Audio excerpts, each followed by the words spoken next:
Dengan bodohnya, saya menarik dia dulu terlebih dahulu. Hingga terjadilah itu.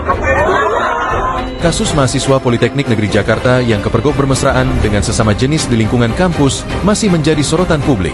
Video dan informasi terkait kejadian tersebut ramai beredar di media sosial, memicu beragam tanggapan dari mahasiswa, dosen, hingga masyarakat luas. Mahasiswa berinisial ARM akhirnya buka suara dan menjelaskan kronologi kejadian yang berujung viral itu. Dalam keterangannya, ARM mengaku baru mengenal pemuda berinisial AW sekitar 1,5 bulan sebelum insiden terjadi. Assalamualaikum warahmatullahi wabarakatuh. Shalom, Om Swastiastu, Namo Buddhaya, salam kebajikan. Halo semuanya, selamat pagi. Dan pertama-tama saya hormati kepada dosen pada mata kuliah Etika Profesi Public Relation, yaitu Miss Roro Rosita Cinterkasih, SHMIKOM, dan juga teman-teman yang menonton di rumah. Perkenalkan, kami dari perwakilan kelompok 2, yang mana pada hari ini kami akan menjelaskan terkait kasus pada media massa atau media elektronik, yang mana kami di sini mengambil kasus atau tema tentang analisis pemberitaan kasus mahasiswa Politeknik Negeri Jakarta atau PNJ dalam perspektif kode etik public relation. Nah, yang pertama-tama perkenalkan diri saya yang pertama Putra Peliedi dengan nomor NIM 44240392. Halo semuanya, perkenalkan nama saya Damar Falevi dengan NIM 44240559. Halo semuanya, perkenalkan nama saya Muhammad Fawas dengan NIM 44241112. Halo semuanya, perkenalkan nama saya Dinda Prakoso dengan NIM 44240718. Halo semua, perkenalkan nama saya Aryani Artasusilo dengan NIM 44240717. Oke, di sini kita akan membahas tentang latar belakang kasus, yaitu kasus mahasiswa Politeknik Negeri Jakarta PNJ. Nah, bisa sama-sama kita ketahui bahwa kasus ini merupakan kasus yang sedang viral atau sedang diperbincangkan di media sosial atau media massa. Nah, di sini saya akan membahas terkait latar belakang kasus tersebut. Jadi kasus ini menjadi perhatian publik setelah video dan informasi mengenai peristiwa tersebut viral di media sosial. Nah, kemudian berita tersebut secara luas dibeberkan atau disebarkan melalui media online. Pesatnya, penyebaran informasi melalui platform digital ini membuat kasus ini tuh berkembang menjadi isu nasional yang mana mempengaruhi persepsi masyarakat terhadap citra dan juga reputasi PNJ sebagai institusi pendidikan.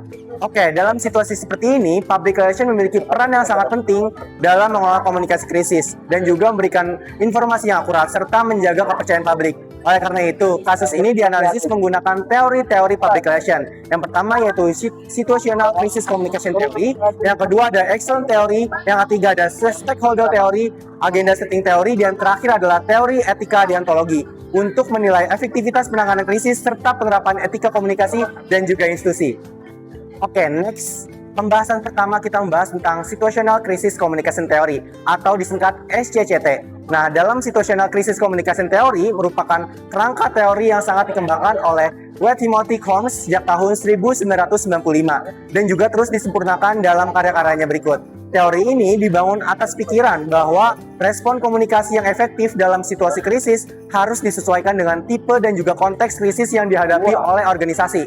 Kasus tindakan asusila ini melibatkan mahasiswa PNJ dapat dianalisis menggunakan Situational Crisis Communication Theory atau SCCT sebagai preventable crisis, yaitu krisis yang terjadi akibat tindakan yang sebenarnya dapat dicegah dan memiliki tingkat tanggung jawab organisasi yang tinggi. Meskipun dilakukan oleh individu mahasiswa, publik tetap mengaitkan peristiwa tersebut dengan PNJ, sehingga reputasi institusi ikut terdampak. Berdasarkan SCCT atau teori tersebut, strategi penanganan yang paling tepat adalah rebus strategi, yaitu dengan menunjukkan tanggung jawab, memberikan klarifikasi secara terbuka, dan juga mengambil tindakan tegas sesuai aturan serta berkomitmen mencegah kejadian serupa. Nah, teori ini juga menekankan pentingnya respon yang cepat agar informasi tidak terpenuhi spekulasi dan juga opini negatif yang dapat memperburuk citra organisasi. Dalam pelaksananya, komunikasi krisis harus terus mengedepankan prinsip kejujuran, keterbukaan, dan juga tanggung jawab sesuai dengan kode etik public relation. Dengan demikian, keberhasilan penerapan strategi Red Bull memiliki komunikasi yang sangat cepat dan juga transparan. Itu menjadi salah satu kunci dalam memulihkan reputasi PNJ dan juga mengembalikan kepercayaan publik.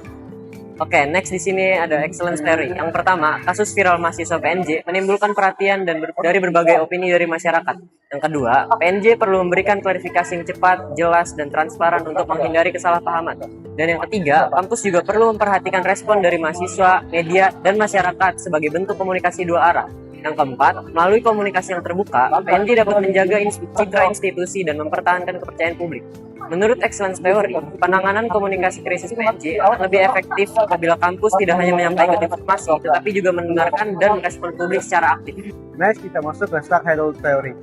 Stakeholder theory secara singkat adalah semua pihak atau perorangan, kelompok, organisasi yang memiliki kepentingan yang dapat mempengaruhi atau dipengaruhi suatu bisnis atau proyek. Nah, dalam kasus PNJ ini tidak hanya berdampak bagi para pelaku, tetapi juga berbagai pihak yang memiliki kepentingan terhadap kampus. Oleh karena itu, PNJ juga harus menjaga komunikasi yang baik dengan seluruh stakeholder agar kepercayaan reputasi agar tetap terjaga. Stakeholder yang berdampak yaitu pertama mahasiswa dan aktivitas akademik, yang kedua orang tua mahasiswa, yang ketiga media massa, yang keempat pemerintah dan Kemdikbud. Terus yang terakhir ada alumni masyarakat dan sosial.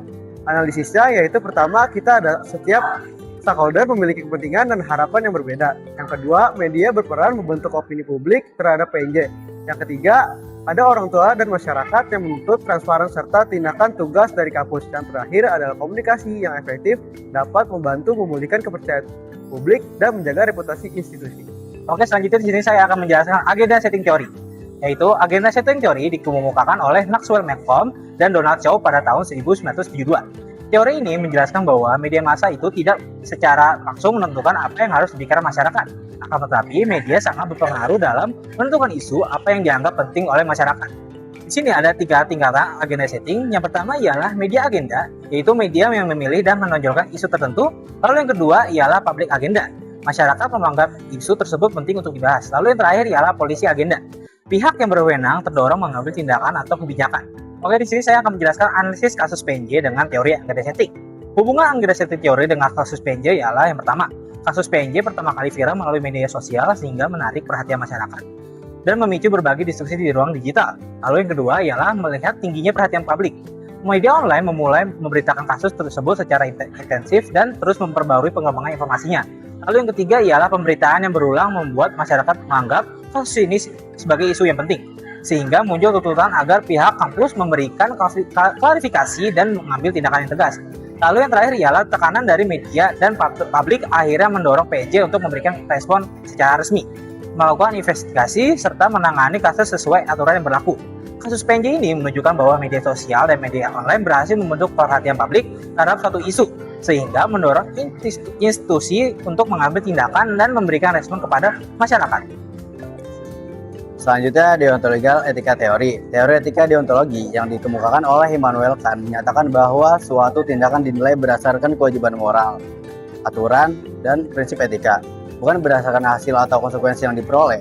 Dalam konteks public relation, teori ini menekankan pentingnya kejujuran, integritas, transparansi, dan tanggung jawab dalam setiap proses komunikasi. Praktisi PR dituntut untuk menyampaikan informasi secara benar, mematuhi kode etik profesi, serta mengutamakan kepentingan publik tanpa memanipulasi fakta demi menjaga citra organisasi. Yang terakhir ada kesimpulan, kasus tindakan asusila mahasiswa PNJ menunjukkan pentingnya komunikasi krisis yang cepat, transparan, dan etis. Media berperan besar dalam membentuk perhatian publik terhadap isu tersebut, sehingga mendorong kampus untuk segera memberikan respons. Keberhasilan penanganan krisis tidak hanya bertanggung jawab pada pemulihan reputasi, tapi juga pada komunikasi yang terbuka, perhatian terhadap stakeholder, serta penerapan prinsip kejujuran, tanggung jawab, dan transparansi terhadap public relation. Oke, sekian sudah presentasi dari kelompok kami, yaitu kelompok 2, terkait tentang analisis pemberitaan kasus mahasiswa Politeknik Negeri Jakarta atau PNJ dalam media massa. Yang mana semoga teman-teman menonton di rumah bisa mengambil hikmahnya dan bisa memberikan manfaat buat teman-teman menonton di rumah. See you dari kelompok 2 dan sampai jumpa.